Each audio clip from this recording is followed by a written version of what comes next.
Um, I grew up in Boston. I'm a Bostonian. I grew up in Roxbury, um, and I loved growing up in Roxbury. I think for me, it was, everyone kind of knew each other, and it was a real diverse neighborhood for me at that time. I mean, we had folks from the Caribbean, folks, Black Southerners.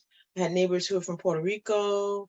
Um, uh, there were some neighbors, brother and sister, Caucasian family that was down the street. But while it was just like a real diverse neighborhood, and we had a lot down the street from us where we used to play kickball, baseball, stuff like that.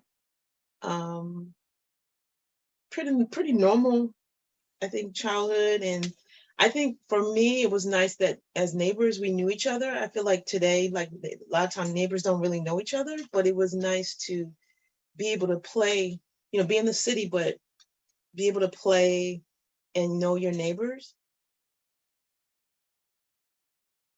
And so I went to that for my first meeting, and I was, um, pleasantly, like, really inspired for the fact that we were able to get an agreement with that lender and talk, and having that meeting. I felt like this organization is able to do something. It's not like we are getting together every month or a couple of months and we're just, talking about what we'd like to see. We're actually talking about what we would like to see and actually getting tangible results, right? So it was like, oh, another 100 plus families being able to get a commitment from a lender to provide those mortgages. You know what I'm saying? So it's like you're walking away with something tangible that I could see was going to help other first-time home buyers like myself be able to get, obtain home ownership. So I was excited about the organization because we were able to come together, set goals, and meet with these lenders and walk over with actual commitments to the community of them, making sure these mortgage products would be available. This program would be available to first-time home buyers. And so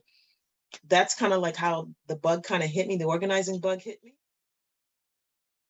And so part of that is the affordability of this program.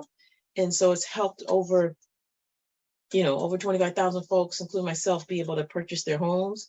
And so part of this work is just better quality of life. I've been able to see people buy their homes, but also on the organizing is giving people the tools to advocate for the other things that are important to them.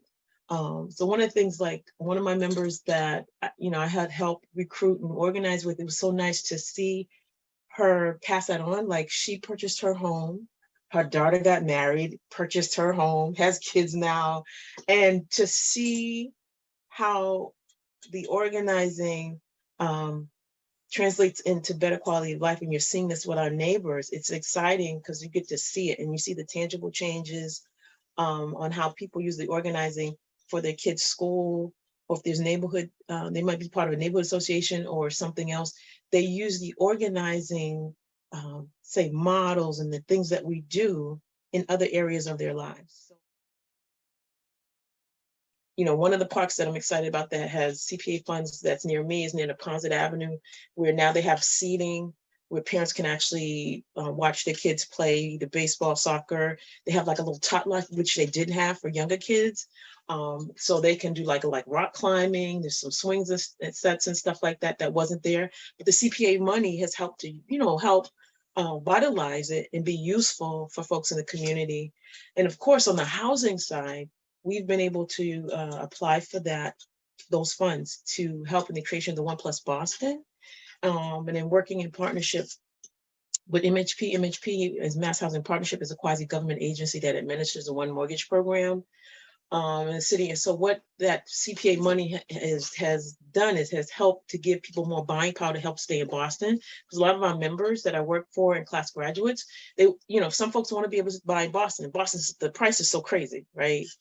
And so this program has been almost 2 years now. What it has done, the CPA money has helped to provide more enhanced down payment closing cost assistance, and it helps with the interest rate buy down. So folks who are like 80% of area median income and below get a whole percentage point off their fixed rate on the program.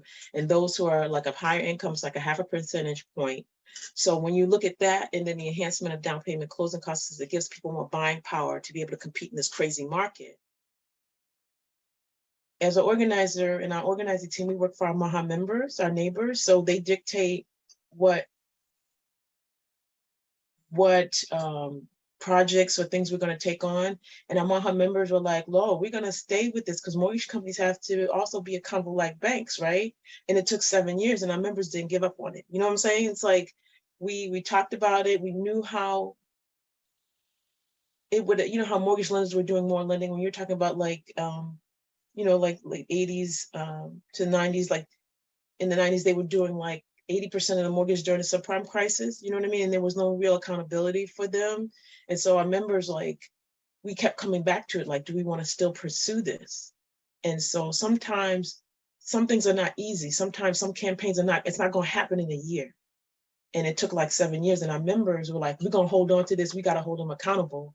And so that's why I would say never. Like, you got to stay encouraged, even though sometimes folks, on the other side are pushing and they're not trying to give you none of that, excuse the expression, they ain't trying to give nothing, right? Nobody's trying to push and say, like, this needs to be changed, but you have to keep going. You have to stay encouraged and keep moving.